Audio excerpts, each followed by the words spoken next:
pergunta: em que regiões do mundo a febre amarela está presente? A febre amarela, hoje, no mundo de hoje, ela é endêmica. Na América Central, um pedacinho da América Central, em muitos países da América do Sul e muitos países da África. Os outros lugares, elas foram erradicadas. E eu vou começar uma discussão aqui com você. Sem vacina. Hein? Em 1793, 144 anos antes do desenvolvimento da vacina da febre amarela, que foi em 1937, a cidade de Filadélfia teve um surto enorme de febre amarela. Foi erradicado, sem vacina. Em 1865, 72 anos antes do desenvolvimento da vacina, houve um surto enorme de febre amarela na cidade de Recife. Foi o primeiro surto urbano grande no Brasil, 1865, 72 anos antes do desenvolvimento da vacina. Em 1929, no Rio de Janeiro, houve um surto urbano de febre amarela, 8 anos antes do desenvolvimento da vacina. Agora você começa a pensar comigo. Se a Filadélfia em 1793, se Recife em 1865, se Rio de Janeiro em 1929 erradicaram a febre amarela urbana sem o uso da vacina, o que eles fizeram? Eles trabalharam com vetor. Eu não tenho uma pessoa doente, eu não tenho uma pessoa saudável. Para ir do doente para o saudável, não é contagiosa, precisa de um vetor. Esse vetor, na cidade, se chama Aedes aegypti, ou Aedes aegypti, como muitos pronunciam. Esse é o vetor. Se eu não tiver esse vetor, eu não tenho doença. Ela não se propaga. E não é só isso, não. Como é esse vetor? Ele é o mesmo vetor da dengue, da zika, da chikungunya e da febre amarela. Se eu focar a minha abordagem no mosquito, vai sair muito mais barato e muito menos complicado do que eu ficar tentando vacinar todo mundo. Porque eu vou vacinar gente que está na área de risco e vou acabar vacinando gente que não está na área de risco. E nós vamos discutir aqui, se a vacina fosse uma coisa totalmente inócua, uma coisa que não desse complicação nenhuma, mesmo assim, não valia a pena. Mas eu quero que você entenda que a vacina ela é vírus vivo atenuado.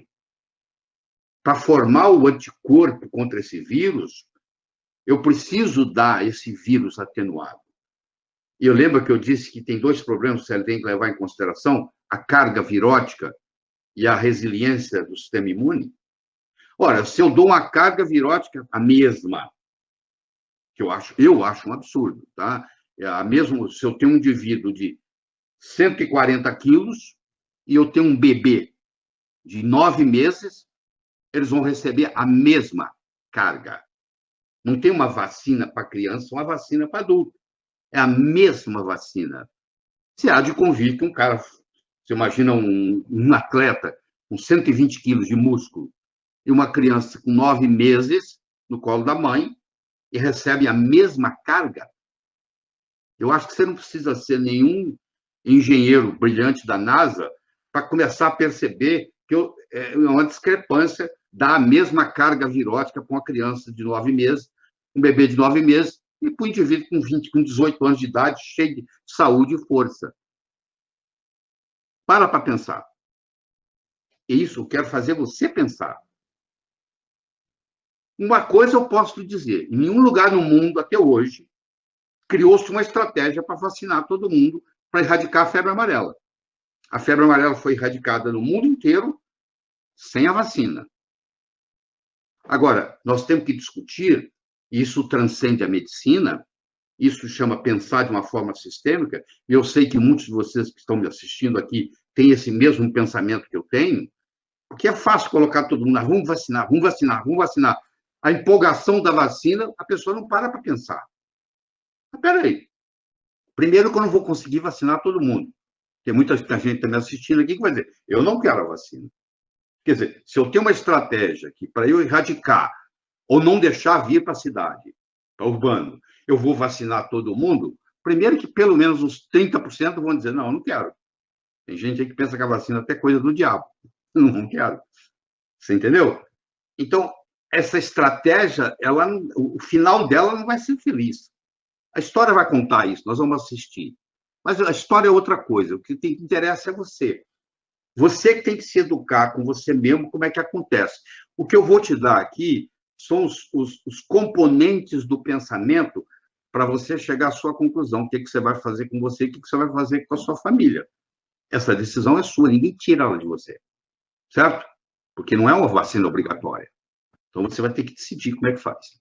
No Brasil, nós não estamos tendo nenhum surto de febre amarela urbana. Aliás, o último surto que nós tivemos de febre amarela urbana no Brasil foi na cidade de Sena Madureira, no Acre, em 1942. E antes disso, o grande surto que nós tivemos foi no Rio de Janeiro, em 1929.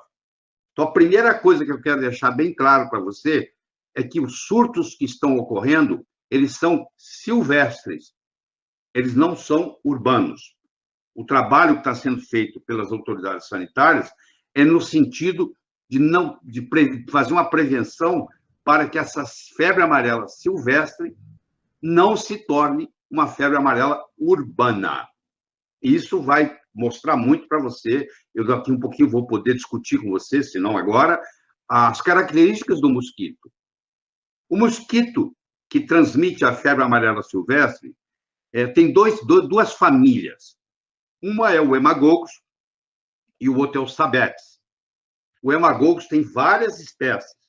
As que predominam no Brasil, principalmente, são a Leucocelenos, que é uma das espécies, e a outra espécie chama Giantinomis, que é o mais comum na Amazônia.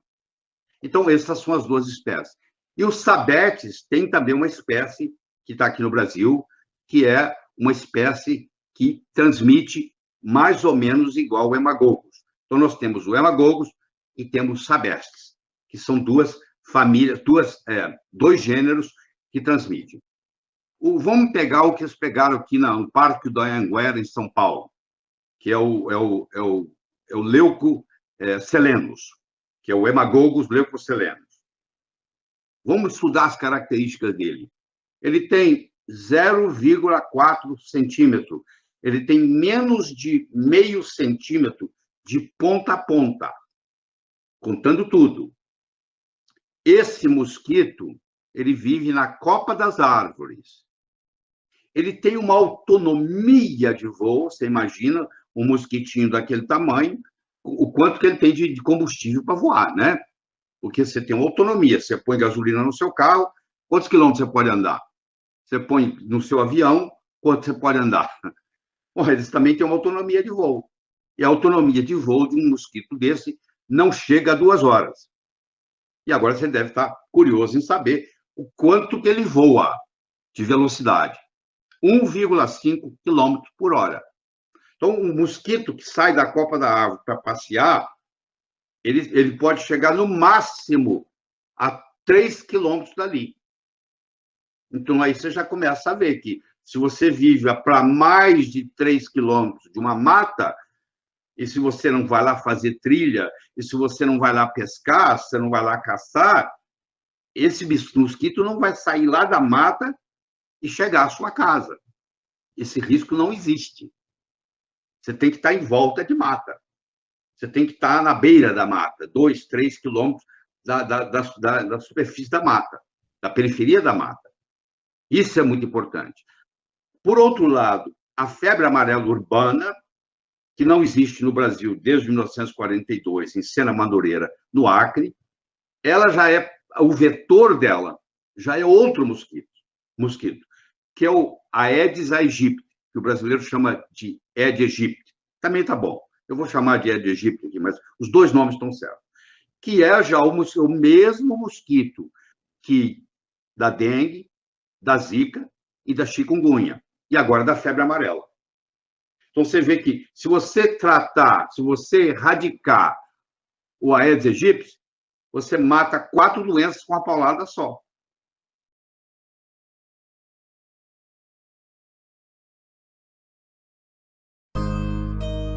Mensagens para todas as ocasiões